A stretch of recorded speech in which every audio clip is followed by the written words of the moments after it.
We're going on a trip in our favorite rocket ship, zooming through the sky. What's up, guys? My name's Daniel. Feel free to smash that like button, hit the subscribe button. It's completely free, costs you nothing. If you feel like donating, there's a way to do that down in the description. I love to have my back scratched. I like giving free information, but it also feels good to have a little bit returned to me as well. So, I also have a Facebook page if you guys want to check that out, or you have questions, or you just want to join, post your bike, whatever, talk about things. That link is also in the description. I have my PayPal link in there if you want to send a donation to buy me a cup of coffee, whatever. It also helps support the channel. So without further ado, let's get started. Hopefully I get to help you guys out today. Let's get going. What's up, guys? I fix shit in your face. I'm gonna talk about this topic because it continues to be asked on my YouTube channel as somebody who does motorcycle content, and I've messed with a lot of bikes. I get this question often, and I'm gonna address it today. And I'll probably make a few future updates to this video. So be looking for those. If you're not subscribed and you're not, part of my channel, then you're not gonna know. Smash the like button, show some love, do all that good stuff, man. Let's go in depth here because I get this question probably once or twice a week. And it's become such an annoyance for me that I think I'm just gonna make a couple videos to address it. Hyosung motorcycles, are they good? Are they reliable?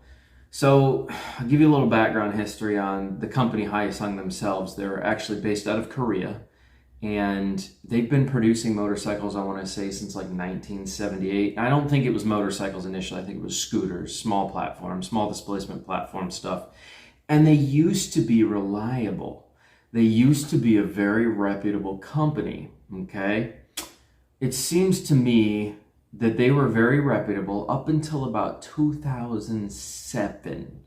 After that, I think it might have even been before that, probably 2004 or 2002.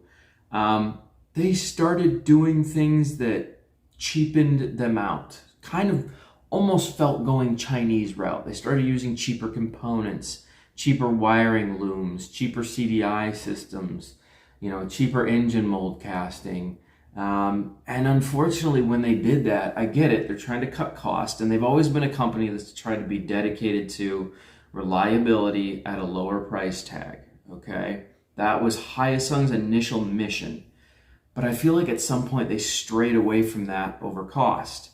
They wanted to make more money off their motorcycles, so unfortunately, any company that ever takes this route decides to do what? They cheapen everything that they're putting on the bike so they can still make the fat price tag, still make the flatline price tag, still offer that to you and make more profit. And so to do that, they have to cut corners. And the moment the company started cutting corners, we started seeing a severe number of motorcycles coming out of Hyosung that had a lot of issues. We're gonna go over a couple of those today because these seem to be very prominent throughout all of anything basically from like 2002 and up is just going to be plagued with electrical problems. And the reason why is because they cheaped out on all their electronics. So you see all these like 650s that were purchased in like 2008, 2009, they only have like 2,000 miles on them, and the electric is fried. The entire wiring loom is toast. And that's because they chose to use cheap components. It's all these big motorcycles that they make. Like I said, they make all the way up to like a 650, maybe even larger. But the 650s, you never see one running. They're nowhere on Marketplace found in running condition. They're all like, I don't know, it's got an electrical problem. I don't want to deal with it. I've thrown too much money at it. Make it somebody else's problem. All of this is being caused by cheap components. Hyosung, unfortunately, took that route of cheapening the products, still leaving the price tag the same to make more money. That came at the cost of losing, in my opinion, it came at the cost of losing your representation of being a fairly cheap motorcycle that anybody could buy and reliability. When they started cheapening things up, they gave up on that. So now, if you were to ask me today, would I buy a Hyosung motorcycle? My answer is, I'm not even gonna have to think about it. I'm just gonna tell you straight up, it's no. I would not buy a Hyosung motorcycle today unless it was an older one. If it was an older one, totally, I would buy it. They actually like spent decent money on reasonable parts that they were putting in these things so that you weren't going to run into electrical problems, CDI failures, fires. God, there's just there's a crazy amount of people that have had fires with these things. So as of right now, I would not suggest that you purchase a Hyosung motorcycle. I've had one. I had a GV250, and it was nothing but problems. And I think it was like a 2008. I think it was a 2008 GV250, and it was just constantly having problems. All electrical related issues, and at one point carbs, but I managed to tinker and figure all that out, and I got the carbs working again. But from that point on, it was like just electrical stuff. And bear in mind, this thing is only getting regular road use. It's not like I'm leaving it out to get rained on in the elements or anything like that.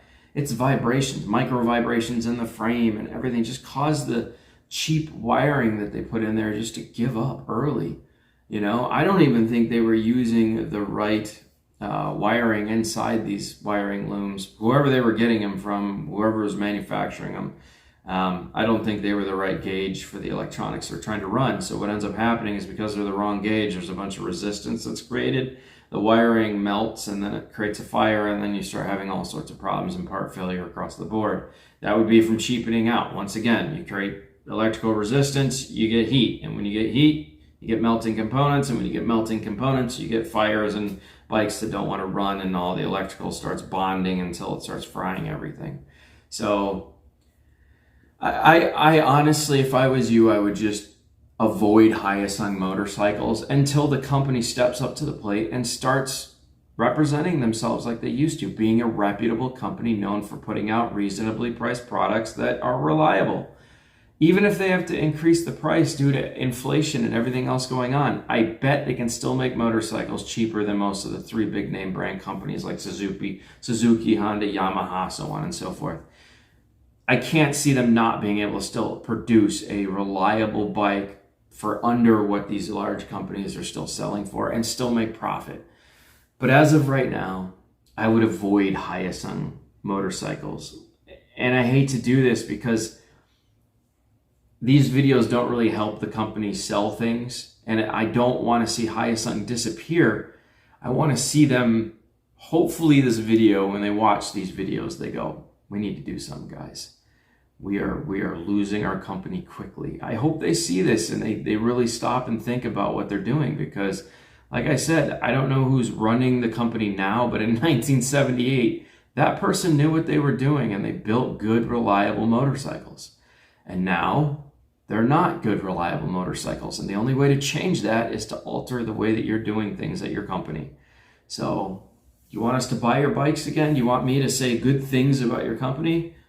Produce better products that are reliable, that don't have electrical issues. And I will encourage people to start purchasing Hyosung motorcycles again. I never really had an issue with them until I started having tons of issues with mine. And then looking into all the forums and reading into things over the years, I was like, holy cow. Well, this is a very problematic issue with this company of electrical problems. So, my opinion, guys, I wouldn't buy a Hyosung motorcycle. Not right now, anyways. I think the company needs to really do some serious changes. So, anyways, guys, I fixed it. And don't forget to subscribe, smash the like button, show me some love. And don't forget to drop a comment below. The more comments you drop, the more it helps these videos grow, the more people get to see it, the more people know not to purchase a Hyosung motorcycle for right now. I don't want to say ever, but let's just say for right now. I wouldn't purchase one. If you see one really cheap on Marketplace, there's a reason it's really cheap on Marketplace. Especially when it says doesn't run, can't figure it out, don't even bother. You're wasting your time. I feel bad for the person trying to sell it because they probably bought it off somebody else and they got screwed. But that bike just needs to see a junkyard. It doesn't need to keep getting passed person to person to person to person. Nobody's going to fix it.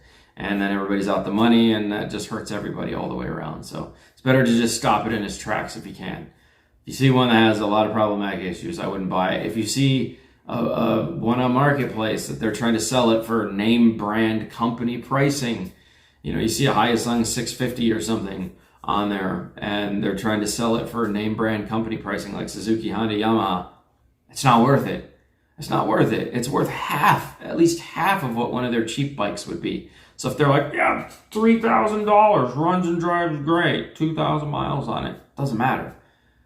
It doesn't matter. You're buying a bike that is going to be problematic in the end, and it's going to be plagued with problems, and somebody's about to make $3,000 off of you, and you're going to buy a bike for $3,000 that you're going to inevitably end up pouring probably $1,500 into in the end when you start having problems, and then still not solve the problem, and you're out $4,500 when you could have just bought a Honda, Yamaha, or Suzuki at that point. Just trying to make a valid point, guys. And I'll catch you on the flip. Toodles.